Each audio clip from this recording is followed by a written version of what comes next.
Please like and leave a heart. Please. There we go.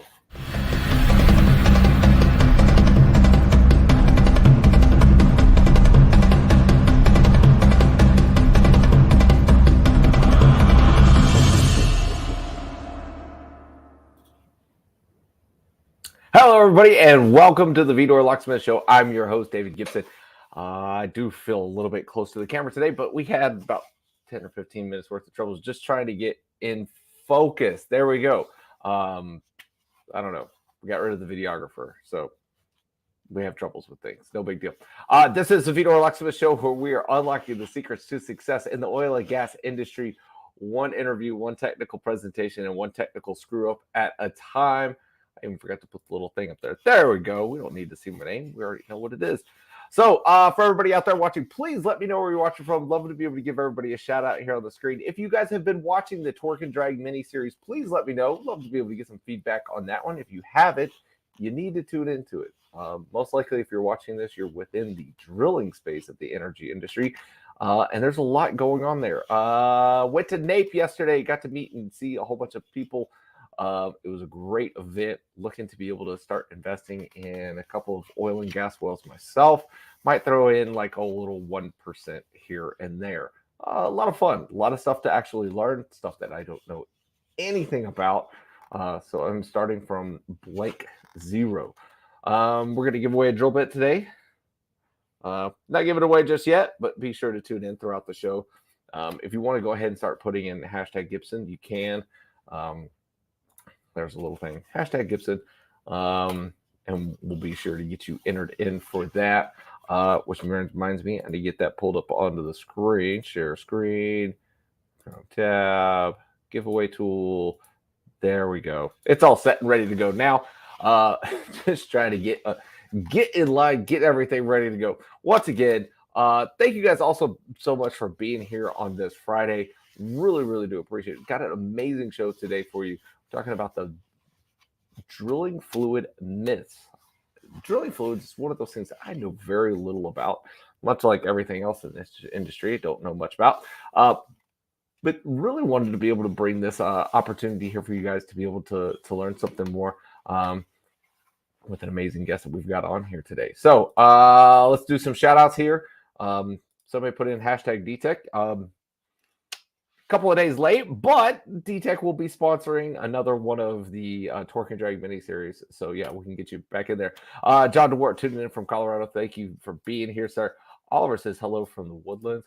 Brandon Foster tuning in. Says, good morning. Brandon was the very first one to launch the Torque and Drag miniseries, and he will be the one to end it as well.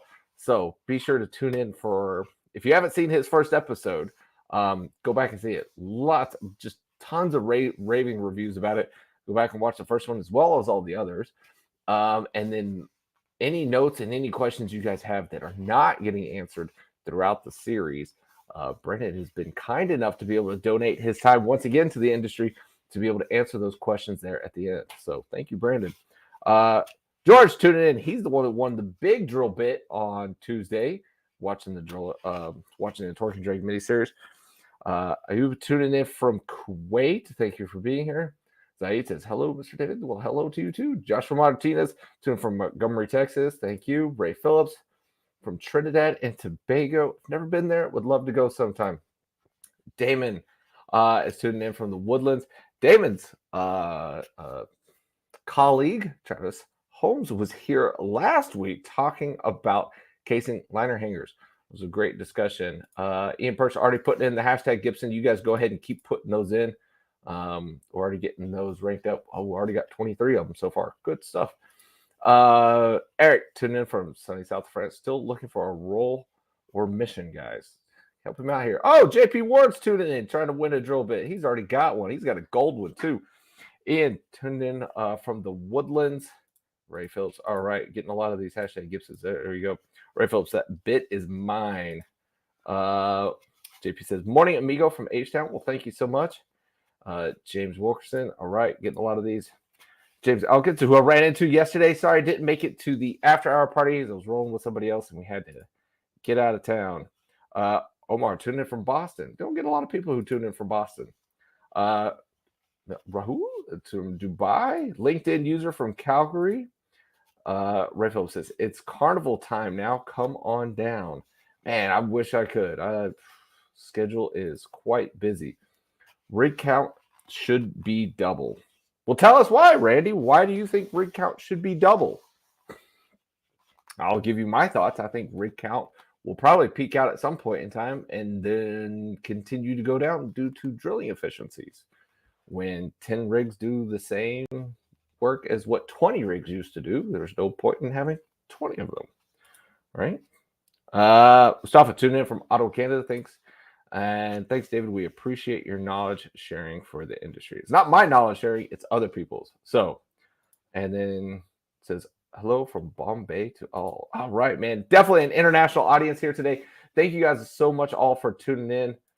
Fill up SPR. Okay, well, buy it cheap, sell it high, something like that. Long time no see, amigo. Hello from Houston. Well, Rudy, maybe we need to do instead of Torque and Drag miniseries, an MPD miniseries. And trust me, you are on that list of people to call and talk to about it. So yeah, for everybody that's watching, if you guys are interested in a managed pressure drilling miniseries or some other miniseries topic, I got to get in focus. Let me know. I'm, happy to entertain all topics and whatever we might be able to do. It's a lot of work, but I'm here to do that for you guys. All right, like I said, put in hashtag Gibson. We'll do the drill bit. I don't know, maybe after the presentation. I think whoever stays around for the entire presentation should be allowed to win. That'll rule out some of the people who I know. Yes, Strategic Petroleum Reserve. Okay. Thank you, Randy. Rudy says, I'm in. Boom. Done. I knew he would be in. I didn't even have to ask. I knew he'd be in. Omar says, Reservoir Management. John DeWart says, MPD miniseries. Yes. Right? So we already got one vote for the MPD miniseries. Good stuff. All right. I don't know if I've got any brand stuff, any other stuff. How about this? If you guys want to, click the notification icon or click follow. If you do the notification thing, then when we go live for the Torque and Drag miniseries or for this, you actually get a notification. You actually know that we're live. That used to be the thing on LinkedIn Live to where it would do it automatically and it would send it to all of my connections, followers, or whatever. Now I think it's only if we've actually interacted in some short period of time. So if you actually want to be able to get those notifications, go ahead and do that. Here's the promo we'll play for today and then bring on our guest. We're going to be releasing season 2 of How It's Done very, very soon. So if you haven't watched the How It's Done series, for whatever reason, there's still a lot of people out there that haven't seen this. Here is a little, just the intro clip of it. Love this music, love everything about it. Give this a watch, and then we'll bring on our guest for the day.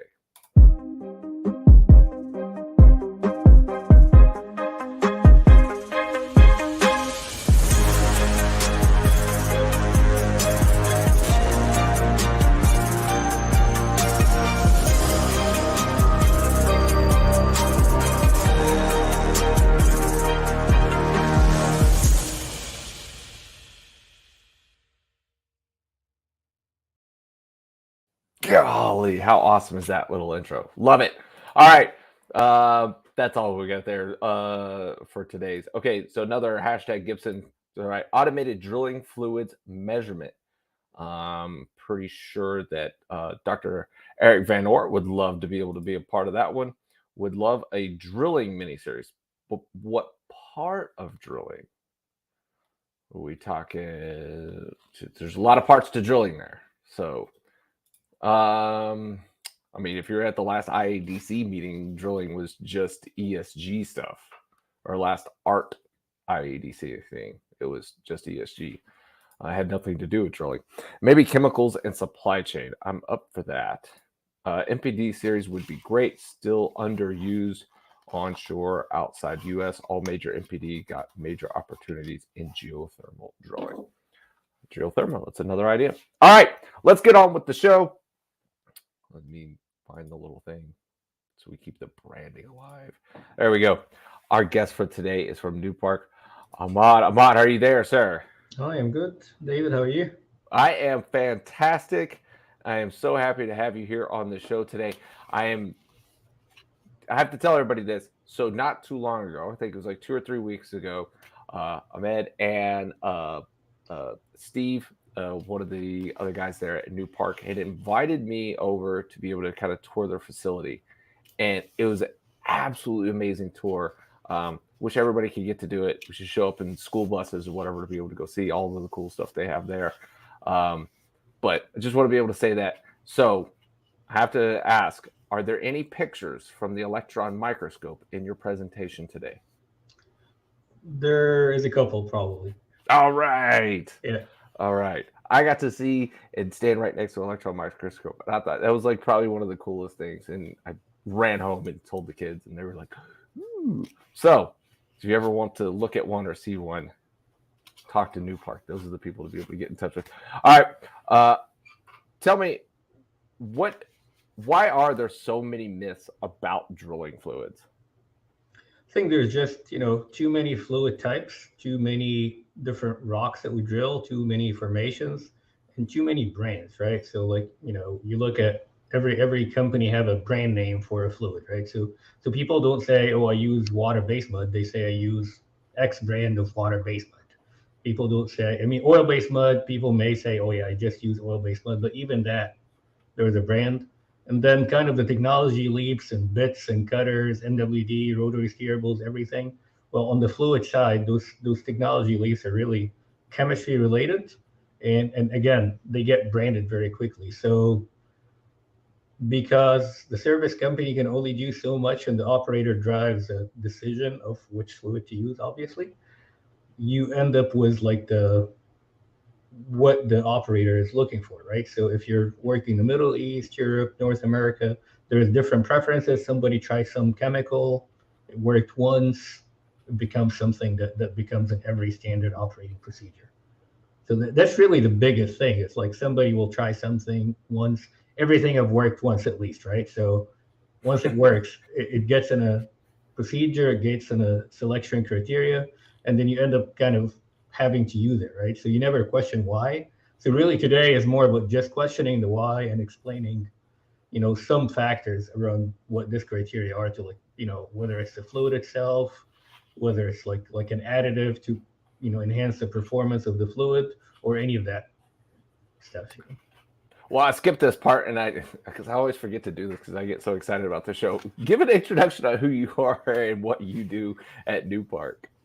Right. So obviously, my name is Ahmed Amer. I'm a product line director for digital solutions at Newpark. So I manage a lot of the engineering software, data analytics, collaboration with drilling contractors, operators, academia on data related projects. We've talked about this before. I've actually been impressed with what you've been doing with data yourself. So that's very encouraging. Data is one of those areas, David, that there is a sense of entrepreneurship, and you've done this very well on your end. So I'm not the one interviewing you today, so we'll skip that part. But really, I've got 16 years of fluids experience, 6 different countries, I get 35, 36 cities. Did a couple of years of managed pressure drilling, well control, and pressure control equipment. So got a little bit of drilling related or MPD related experience that makes me a little bit dangerous. Not good, but and yeah, 8 years in a previous company at my Swaco. 8 years with Newpark, so equally vested in the industry. Just 2 companies so far, and really love what I do. That's so. I will definitely agree with that. You're definitely very passionate about this topic. All right. And so before we go too much further, I got to be able to put this one. Dr. Eric Van Ort says, well, P&A and repurposing miniseries. So there's a great topic. And then LinkedIn user also tuned in from West Texas. So love to be able to get everybody be able to get their shout outs and stuff. But definitely, it's very interesting. Well, P&A and repurposing miniseries. Maybe I'm gonna have to put this out to a vote. All right, so Ahmed, let's go ahead and kick it off. What is your presentation today? What are we talking about? I'll go ahead and put this up on the screen. All right, so really the presentation is just few of the myths around drilling fluids. Some either common misperceptions or or misalignments with different people in the industry, different divisions, even maybe within the same operator, within the same company, within the same service company, just the different opinions, and really giving people the tools to select, or the criteria to select one thing versus the other, or enough basic knowledge to vet when somebody comes and approach you, hey, we've got this magic product, how do you vet it? And how do you make a decision that this works, right? So I always kind of go back to, again, there is a lot of interest in MPD. Obviously, there's always not every well is a candidate for MPD, right? Like there is an MPD candidate selection criteria, and almost 10% of the wells only end up being candidates for actually using MPD for one reason or another, right? So it's the same thing, what is your well and does it make sense to use that product or not? So one is about people, then going about, the fluid itself. Key additive is everybody loses, drilling fluids here and there, and whether it's shallow or intermediate or even deeper. So looking at, lost circulation material use, modeling and software hole cleaning is a big deal, of course. And there is Nano. Is it a buzzword? Is there, differences in there? People just talk Nano, but then, digging a little bit deeper on what Nano is. Lubricants is a big part. I mean, the Torque and Drag series, I mean, Brandon talked about, how does fluids relate to that? But again, what is a lubricant? How does it work? How do you vet it? And then data, just to kind of tying a little bit of everything. When we talked about drilling fluids, we talked about drilling fluid itself being a mini series, probably of multiple people talking about it. So I'm just trying to capture everything in about 30, 40 minutes and, just creating enough interest really in that area. I mean, and getting people to talk about fluids and not just drilling. I mean, they are very interrelated. So, and very quickly, just, a quick look ahead at the end of what we see where the industry is doing and heading and going from there. So I'll jump into the presentation, if that's okay. Yeah, go for it. All right. So number one, there's always the assumption, especially in fluids, I don't know why, that one person knows it all, and that does not exist. And really, this is a big thing. You always hear the term, a mud guru or somebody that knows everything about fluids. What I've seen is there are venues to learn that. There are venues to participate on that. And one big part is, API. Subcommittee 13 is the committee that's in charge of drilling, completion, fracturing fluids. So API Subcommittee 13 writes all the standards and test procedures and recommended practices, and even just recommendations around drilling fluids. So a lot of that knowledge comes from that collective base. There's, that committee have people from service companies, equipment companies that do the lab test equipment, operators. So that's a very, good place to start learning about fluids is actually API Subcommittee 13. So I've been part of it for, I guess, 10, 12 years now. Every time I join them, every time I work with them, every time I do something, I really learn a lot about fluids. Now, job-based, I mean, the basics of just, okay, some people have always kind of drilled with water-based mud. Some people have always, drilled with oil-based mud.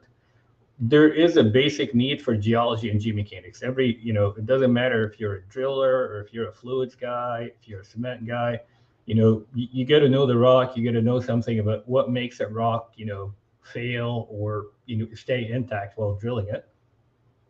Lots about lost circulation in general, because that's something that you're always dealing with in the drilling fluid. I mean, drilling fluid is the carrier for all the LCM to deliver it downhole. But then when you're pumping it, you're going to run across some downhole tools, some limitations and all of that. And then getting an idea of offset well analysis. And offset well analysis is a big deal, especially in fluids, because we're typically approached by, somebody of like, okay, give us, the mud weight versus depth for this county, for this field, for this area. And the tricky part about, looking at offset well analysis and mud weights is if you don't put that in context with casing points and depletion and everything, you may be missing the mark there. So I mean, a 2-string design, a 3-string design, a 4-string design, your mud weight ramp will look completely different. So sometimes you go lower because you've got more open hole exposed. Sometimes you go a higher mud weight for a certain reason. And so, picking mud weights as a fluids company in absence of the context of where is the casing point, how many casing strings, Or, okay, my mud weight data is from 2017. Well, how long have this field been producing, and how is the depletion over there? These are a lot of the things to look for, and really going back to the learning part as well. Before I leave the slide, another great place to learn right here in Houston is the Fluids Management Group.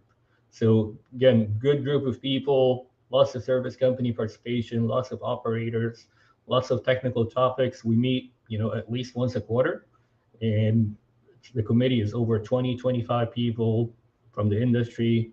Good turnover, good participation, and really good topics. That's a good place to just kind of know who to ask. So I'd say, instead of someone knows it all, someone knows all people to ask the right questions. So that's just a very fair thing about people and personnel and knowledge, right? So going to the second one is all fluids are the same, or all oil-based muds are the same, or all water-based muds are the same. So I pulled up some data from wells that we've been drilling internally, and just looking at the lateral length, and somewhere between the 60 and 95 degrees. So your curve, basically, and the horizontal section. And I compared oil-based muds to water-based muds, right? So, and you see here the lateral length of in the Permian, pretty much 1,000 foot off from depth of a well, or a lateral length from a water-based and oil-based. East Texas, very similar, and South Texas, again, of course, it's more of a non-aqueous fluid or an oil-based fluid environment for the most part. There has been some transition toward water-based mud in some areas. Getting it right is a key part. But what are the criteria, right? So I look here at footage drilled, and this is in a 5-year period. How many million feet have you drilled? And you'll see that at the end of the day, there is a lot of more footage drilled was water-based here in Permian or East Texas, but less in South Texas, for example. Of course, the Permian is a lower temperature, lower pressure. East Texas and South Texas, you're up at 300 degrees Fahrenheit, you're up at 350. So that drives the criteria between one fluid and the other, for example. To just, looking at this data, now the question is, well, can I dig a little bit deeper, right? And what's going on? And you can start, from there, drilling down into the additives, the conditions, the days, everything. There's a lot more analytics that you can run, but just proving that, within a certain basin, not all fluids are the same, right? And, to your point about ESG and kind of drilling have taken over ESG, the biggest, this is a carbon footprint calculator that we kind of worked on, and the biggest emission is really coming from the rig. So at the end of the day, for a drilling fluid to do its job, if it saves half a drilling day, if it saves half a day on the rig, if it saves a day, if it saves 2 days, that's huge from a carbon footprint. And this is not even our carbon footprint of the fluids company. This is the operator's footprint. So looking at this from a different perspective is, our biggest objective always is back to the title of the slide. Maximizing value from the fluid is maximizing all kinds of value for the operator. So if I can help, reduce that carbon footprint again and track it, that's a huge thing. But the biggest part about, why additives is in the title is the purchasing specs, the quality specs. So when you're buying a drilling fluid product, when you're buying additives, again, API Subcommittee 13 have what we call 13A, which is all the purchasing specs for a lot of the drilling fluid additives. So if you're buying barite, which is your main, density additive, weight material, which is important for well control and whatnot, or any of the other things like just buying, gel, bentonite. And again, there is specs about anything, a fluid loss additive, a polymer, all of those specs are there. And it's important to understand what those specifications are, because that's what's driving, the procurement decision, the supply chain decisions. And if you're asking a product to do more than what it's qualified to do, it's going to be, a premium product on above and beyond what API asks for. And if you're asking for a value product, it may be below what API is asking for. API Subcommittee 13, or really API in general, their job is to, level the playing field for everybody. So it's giving, whether you and I go and start a fluids company, or we are a multi-billion-dollar fluids company, we have the same specifications to qualify the products. So that's the role of API. It's to manage what those specifications are as far as like fluids related. So again, that's kind of the, a key part really on just making the, at a very top level, which fluid should I use, what fluid type. From there, I mean, okay, now you start doing your offset well analysis, you start realizing that, okay, I probably, will face losses. I mean, a lot of wells that we drill anywhere in the world have lost circulation, right? So how are you handling losses? Most customers are really, getting involved from the point of just purchasing a product, mixing it, pumping it, and sealing the fracture, hopefully, right? But what we, deal with is, of course, starting at the raw material, David. I mean, if you don't start with understanding what the raw material is, what is the grinding process, what is the sizing process, I mean, you're going to miss the mark on being able to pump a consistent product and actually get consistent results in sealing those fractures and curing the losses. So again, there is a lot of things to think about. What are those specs are? I mean, is it a performance spec for the material, or is it actually a quality spec? Is it an origin? Calcium carbonate. Everybody looks at calcium carbonate, and there's going to be a lot of criteria around whether it's metamorphic, so marble based, or is it more sedimentary like limestone, and the selection between one and the other makes a difference. Theories around wellbore strengthening, for example. There's several wellbore strengthening theories, whether it's stress gauge, fracture closure stress, fracture propagation resistance, and kind of understanding which theory are you going to follow, and how does this impact your material type, how does this impact the material size, and how does this affect the distribution of the stress around the wellbore, and kind of just understanding where the seal is happening. Is it the fracture tip? Is it the fracture mouth? Is it somewhere in the middle of the fracture? Understanding those things is very important. The biggest myth I look at is really, what we talked about before is the fine, medium, coarse kind of classification. So if you're in the rig, you want the coarse product to seal a big fracture, right?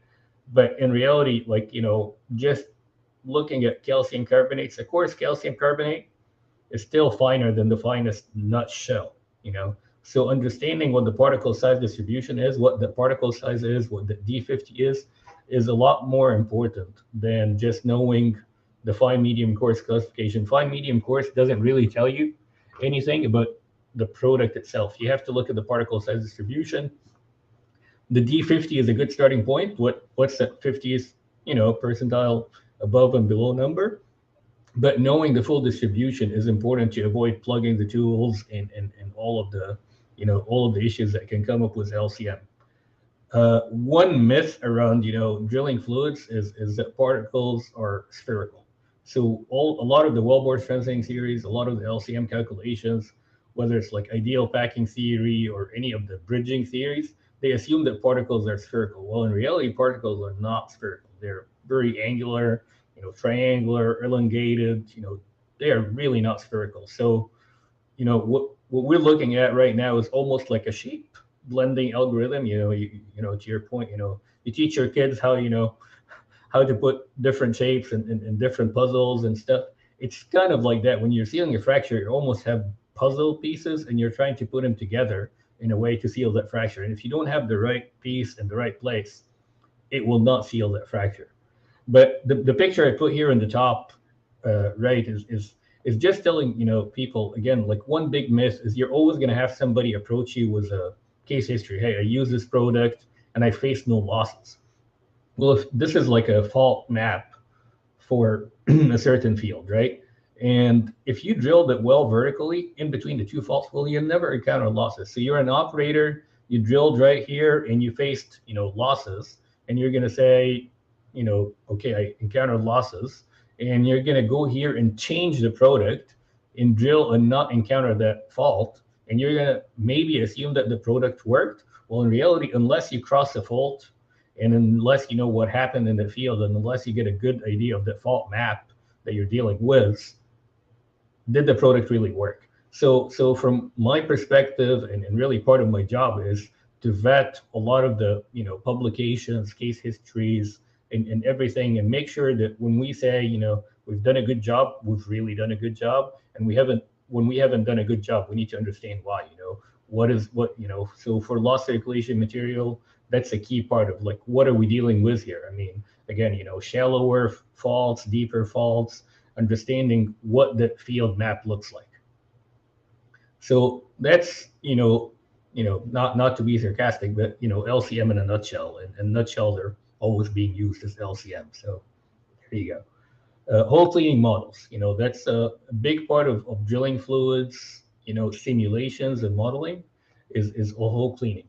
And there is actually in the audience, some very good people that, doing that, really kudos to some of them for all the work they've done, but just understanding what you're dealing with. So cuttings transport and looking at, what is the cutting shape? So the first part of the job of a drilling fluid, if you look at what are the functions of the drilling fluids, of course, maintain wellbore stability, maintain well control from a density perspective, and clean the hole, right? So cleaning the hole or hole cleaning in general, your hole sizes are different. Your hole angles are different. Your bits are different, right? So if you're using a rock bit, you're going to crush particles and they're going to be more like this, right? If you're using a PDC cutter, you're getting more elongated, basically cuttings, right? So, and a bigger bit will have a bigger cut, smaller bit when you're in, deeper in a small hole size, you're going to have a smaller cutting. So understanding what you're actually dealing with, being able to select what the cutting shape is, what the cutting size is, influences a lot the outcome of, are you cleaning the hole or are you not cleaning the hole? Now, a lot of the models, like you call it, like I look at it and I call it model completeness. And the idea of model completeness is understanding first, are you moving the cuttings? Now, if you're not moving the cuttings, are you creating a cuttings bed or not? If you're creating a cuttings bed, what does it look like? And can you actually erode it? So I call it cuttings bed formation and cuttings bed erosion. If you, can you model cuttings transport? And if you do that, can you model a cuttings bed? And if you do that, can you actually model that you've eroded that cuttings bed? So this is a key part for any operator, service company looking at hole cleaning, is that part. Like when cuttings are equally distributed across the wellbore, how are they moving? When they start settling, what does it look like? And what you're seeing here in the bottom picture is at some point with the drill pipe, rotation and kind of laying on the low side of a horizontal section, for example, is going to compact part of that cuttings bed into like almost an immobile or static, cuttings bed. And then there is a mobile cuttings bed that's just going to keep, getting picked up, dropped off, picked up, dropped off. And a lot of this data actually comes from API 13D, which is the rheology and hydraulics piece, again, from subcommittee 13 around drilling fluids. And, what they come up with is a very, easy graphic to follow. I mean, what can you control? What do you have high control on? And what does have influence on hole cleaning, right? So the three things that you can really control is flow rate. You can pump faster, you can pump slower. Rheology, you can thin the mud or you can make the mud thicker. And RP, you can drill really fast or you can control drill. Now, you can control your RPMs to a certain extent, but you always need a certain RPM for tools to work, for tools to function, or you may be sliding, things like that. Your whole angle and size, I mean, you pretty much, really don't have a lot of control on by the time you're in the field drilling a well. Cutting density, you're just dealing with the rock, so you have no control over that. Whatever cutting size is again, the bit cutting structure and everything. So, when we, the myth is, I hear a lot in the oil field around everybody have a hole cleaning model. I would always look into those three pieces. Can I transfer the cuttings? Is there a cuttings bed? And can I actually simulate that this cuttings bed is being moved?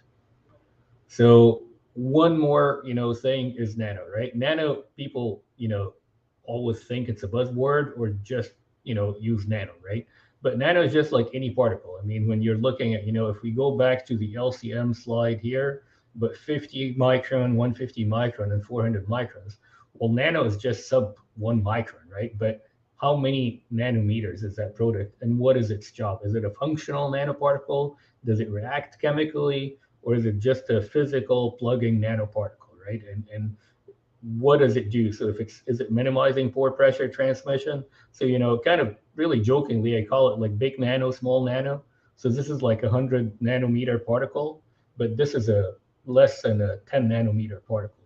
And they both have different functions, different jobs, different consistency, different, a lot of stuff. So when you just add a nano additive to your fluid to like minimize pore pressure transmission, for example, you still have a lot of criteria to choose from. Just the word nano in itself doesn't describe a product enough. You have to look more into the product particle size again, and what is the chemistry of it, and how does it work.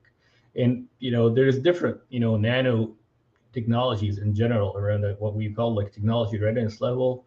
So some are really up there, ready to be used, have been used. There's a lot of publications and case histories by different companies around how this material works.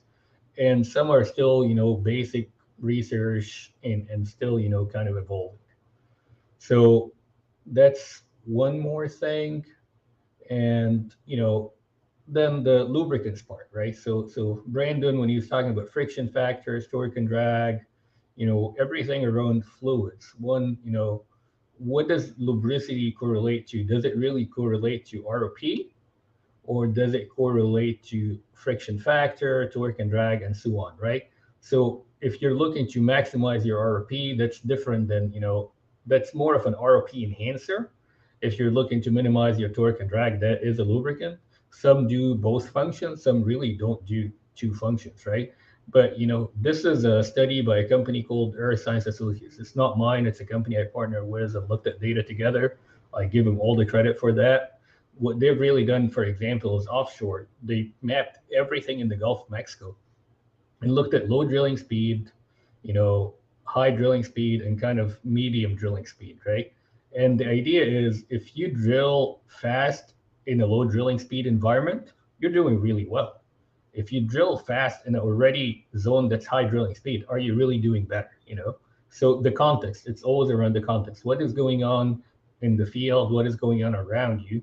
And do you have enough data to actually prove that this product worked, not just in one well, but in a whole field, in a whole basin, and in a much broader environment?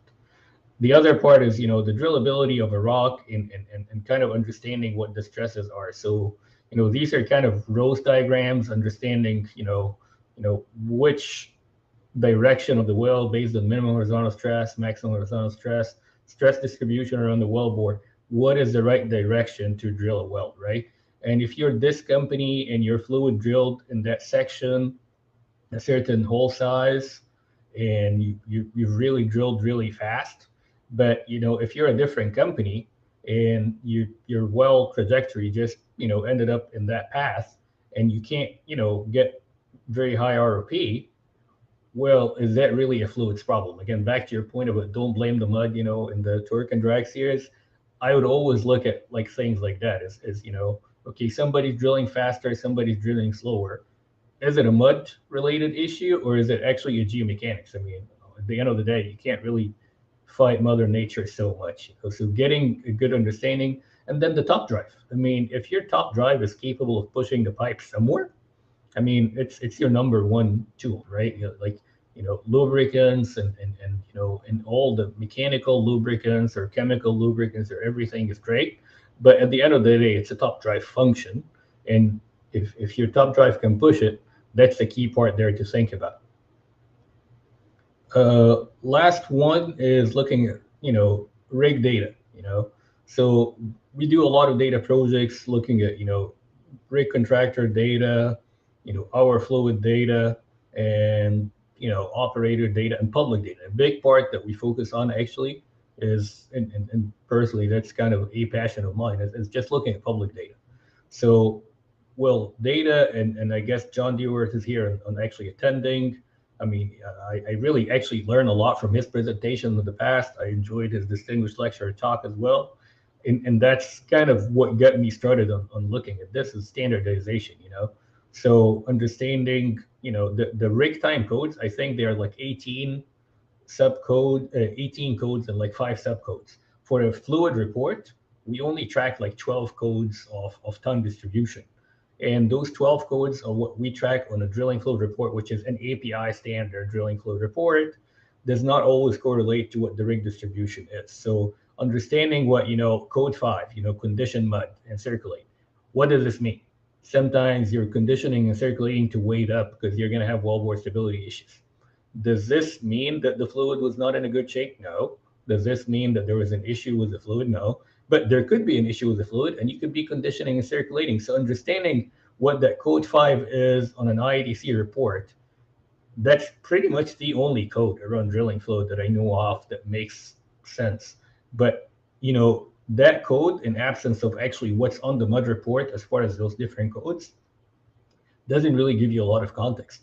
So you can dig down to like this level on a drilling report, but you still have to augment this data with a fluid report and see what else is going on over there. Lots of other things around, standardization of data. I mean, is it all the same timestamp? Is it all, at the right depth? When we say something, WITS data, so like mud report data, when it's being sent by WITS to like a rig, data acquisition system, WITS channel 1 to WITS channel 120 are not always the same, channels for each property, for either for the rig data, for our data. So really lots of confusion still around standardization of data. And that's why a lot of those data projects take a long time, because there is a lot of manual work. I mean, I think you were the host of the talk that we talked about of the student from a university in Louisiana that was talking about, how he thought he would finish his project in like 6 months, and it took him just 6 months to clean the data, right? So that's what happens when you're having to deal with a lot of the rig codes and understanding them and classifying them to the right condition.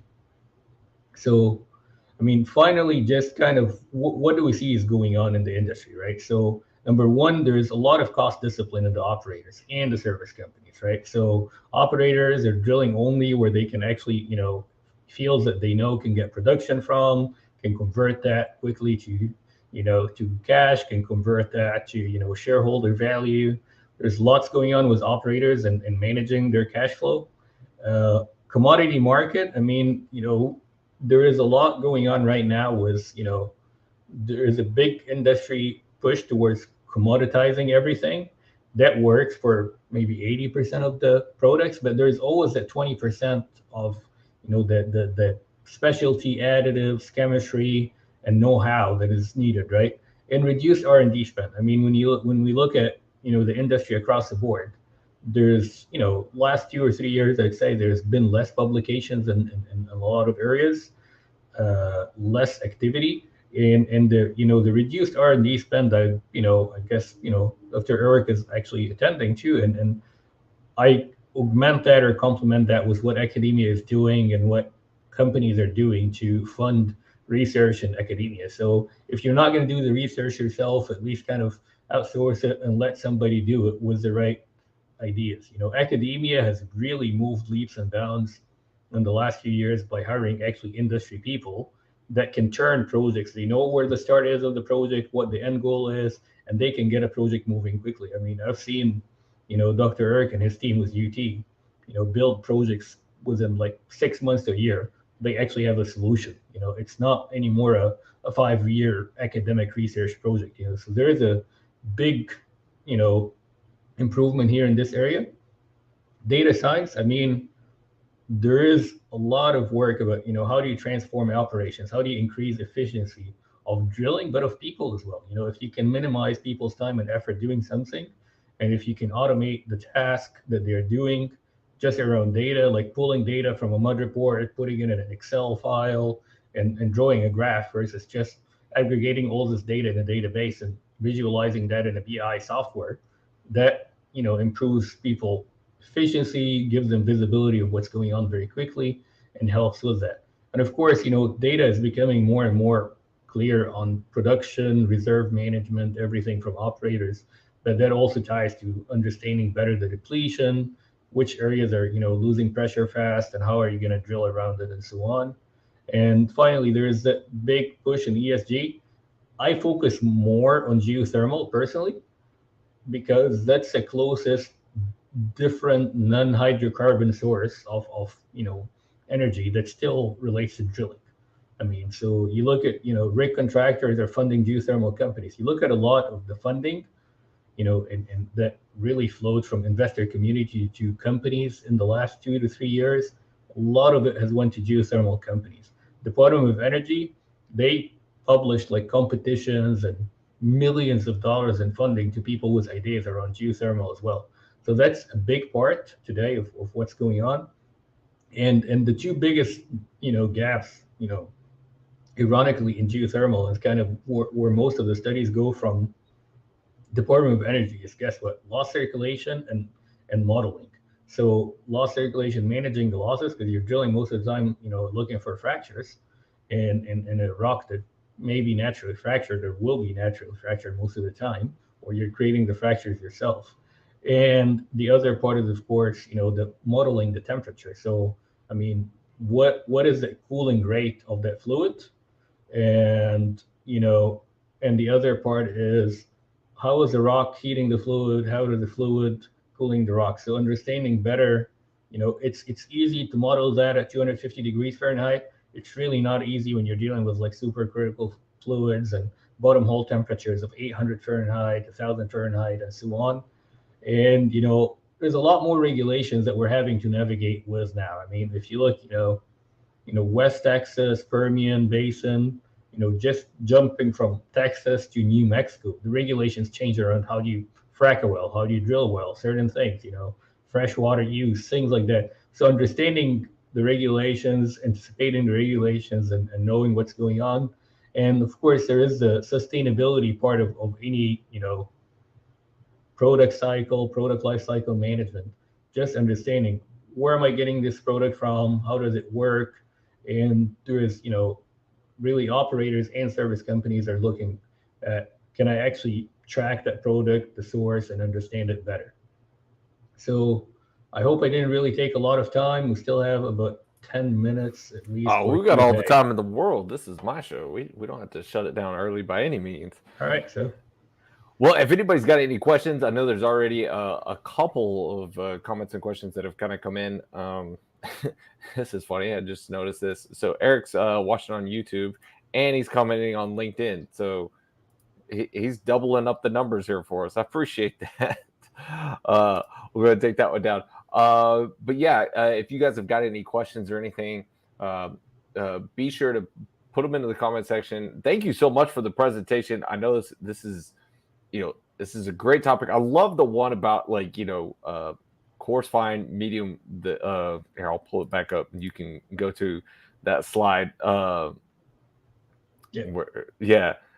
fine, medium, coarse is not the same for all products. There's another part of that too, David, actually, is the specific gravity or the volume. So almost every tool company, you've ran tools in the field, have this limit of 50 pounds of nut plug medium. Right? Yes. And nutshells have a specific gravity of like 1.1. So that 50 pounds have a certain volume, but calcium carbonate is like 2.6, 2.8 SG, really 2.8 SG. So the volume fraction of that product is completely different. So really, 50 pounds of nutshells, medium nutshells, is almost equal to 150 pounds of calcium carbonate. So, and a lot of the tool hands will tell the guy, oh, don't pump more than 50 pounds. Well, it's not really 50 pounds. It's the volume of the 50 pounds that matter. Exactly. So converting mass to volume, basically. So for all the MWD guys that are still listening, that aren't switched this off and over to Netflix watching movies, it's great information. Absolutely great information. Great way to be able to keep your tool downhole, or at least be able to keep the drilling process going and not being the limiting factor. Eric says all drilling fluid and chemical providers will have to provide these data for operator extra financial report. Is Newpark ready for that major step? I think Eric is talking about like certain new European regulations, Eric, if I'm not mistaken. And I think if it's something required, it's something that, everybody have to comply with. We've had a couple of projects that we've done actually with the University of Houston, looking at both, the carbon footprint, but also kind of full life cycle of a fluid additive, so we're working on it. We're working towards it for sure. Yeah, I think he said rig energy supply being the top generator of GHG. The second one is the products of carbon footprint. It is part of the operator upstream scope 3 that will become a mandatory disclosure in 2024. Yeah, so there you go. So all right. Oh, go ahead. No, just keep going here. I'm sorry. All right. Mustafa says drilling between two faults could be performed with more attention. We can face diverse downhole issues. So, and I think it's a comment, but I agree with it. The challenge is you change your direction to avoid the faults. Again, you're changing the stress around that wellbore because you're in a different azimuth, you're in a different direction, and then your mud weight selection changes, your wellbore stability changes. So it's of course doable, but sometimes operators choose to go through the fault because that's the path of least resistance. So you just have to manage that. All right, and then Mr. DeWart says, I saw an interesting presentation by a frac expert from a major operator. They correlated reduced frac propagation with the use of wellbore strengthening materials. Have you seen this correlation, and how would you change the wellbore strengthening treatment to minimize negative effect on fracking? I have not seen or heard of this presentation, so this is fascinating. All right. So, okay. So one, it's a good question. Two is, it really depends on what theory. Back to actually what's on the screen is what theory do you believe in, and how do you think? It's back to this. Does the fracture, depending on what theory you're following and how you're calculating things, does the rock strength change or the rock stress changes, right? There's a lot of studies that if you've already created that fracture and then you've already went on losses, okay, you've been losing, and then you pump an LCM pill, at this point, you're just plugging the fracture. You're not changing the stress distribution around that fracture. If the material is in the drilling fluid while drilling, if it's really truly wellbore strengthening, then yes, there has been studies that you're redistributing the stress around the wellbore at that point. So, and that's the whole idea. I would say even offshore, I've sat in a presentation by Bessie before Bureau of Safety and Environmental Enforcement for Gulf of Mexico, and they actually approved wellbore strengthening as a way to get a dispensation from a certain mud weight window that you have to maintain, right? So if even regulatory parts, agree that, there is a wellbore strengthening works, and that is buying you a little bit more of mud weight window, then yes, it's going to change the stress. But there is always a certain, everything that's happening, that's the tricky part, because everything we do in wellbore strengthening, what's on the screen here, is based on near wellbore stresses. Everything hydraulic fracturing is for wellbore stresses. So I don't really see a huge correlation between near and far wellbore stresses. I mean, at some point, you're going to exceed that stress that you've created with the LCM or the wellbore strengthening material, and you're under far wellbore stresses. All right, there we go. And then we have Clinton Moss, who finally joined the show. Thanks for being here, Clinton. He says hello from California. Robert asks, what type of mud, water-based mud, is usually used in geothermal wells? What is the temperature limitations on water-based mud, and any experience with silicate mud? So silicate mud in geothermal, I have not seen it being used personally. Geothermal wells, a lot of times are going to be like, sometimes they're going to be just gel-based, but there's been a lot of studies by geothermal companies that have shown that the use of gel and bentonite may actually kind of damage the rock from a heat generation perspective. And now there has been a lot of, other high temperature polymers. What's really happening, I mean, geothermal is very, geothermal wells can be, in today's world can be 250 F, can be 1,000 degrees Fahrenheit. So just nailing down one fluid type that we say works for geothermal would be unfair. but we've drilled wells up to at least 800 degrees Fahrenheit, almost nearing 1,000. Now that's estimated bottom hole temperature. No tool actually measured it. Again, that's part of the modeling part. And, we've drilled it with water-based fluids. The biggest thing that you're having to deal with is gelation, high temperature gelation. So, the mud starts dehydrating, the polymers start concentrating, and they start to gel up. And you really need to pick the right chemistry around dispersants to disperse that fluid and get it back to moving. There you go. Well, I think that wraps up as far as the questions from the audience today. Man, thank you so much for coming on to the show today. I really do appreciate it, and being able to share with us and help, hopefully, debunking some myths that others might have had out there, or just educating the MWD guys that maybe more than 50 pounds per barrel is what could be put down hole. To that comment earlier, Ian said, ouch, and roll on the floor laughing. Always having to poke fun at the MWD guys because I am one myself. I don't have, where did I put my sheet? Hold on. It's around here somewhere.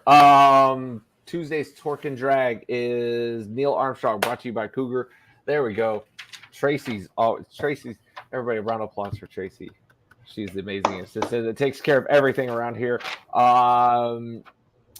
February 7th, Neil Armstrong talking about application that was brought to you by Cougar Drilling Solutions, modeling best practices, reporting best practices, and a polling quiz, right? And that's for Tuesday's Torque and Drag mini-series. Then after that, we got Mitch Abu Hassan with special operations, casing flotation, torque and drag reduction tools, casing liner drill pipe swivels, and casing and liner cementing load. To follow up, that'll be on February 14th. That'll be Valentine's Day, so you get in all your torque and drag stuff. Next week, Kenny Baker and Mike Holcomb will be on from Cactus and from Patterson Drilling, respectively. New generation of floor hands. I'll be broadcasting live from Houston on that one. We haven't completely determined the location yet, but it is possibly from the Patterson Rig Up Yard. Or the Patterson Rig Yard. Week after that, I think that one's been canceled. Then Mike Bucher from Phoenix Technologies on February 24th. Walter Phillips on March 3rd. Then the 10th and 17th, no show. Complete list of stuff being able to come up. Thanks, everybody. Can't forget, for everybody that's tuned in, who stayed around, let's do a drawing. Let's give them a drill bit. Almost forgot to do it. Closed out the show without the drill bit, but here we go. And our winner this week is, if Clinton gets it, John Dahl. John, thank you so much. John's a constant viewer of the show, and I do appreciate it. John, thank you so much. You won yourself a drill bit. Get in touch with myself and or Tracy on LinkedIn. Give us your address, and we'll get this one sent over to you. Do appreciate it. Ahmed, anything else from you, sir? Anything that you would like to leave with the audience today? No, thank you for having me here in the show, and appreciate it, enjoyed it. I hope the audience did, and we're probably looking for a drilling fluids mini series as well. All right, drilling fluid mini series, MPD mini series. What else did we get? Reservoir management, I think, and well P&A and repurposing, maybe chemicals, supply chain, drilling fluids management, and just a drilling mini series. So lots of topics to be able to cover, lots of mini-series to be able to come up. Thank you guys all so much for watching. Do appreciate it. Hope everybody has a wonderful, wonderful weekend. Tune in Tuesday for another Torque and Drag mini-series. And until then, know your industry.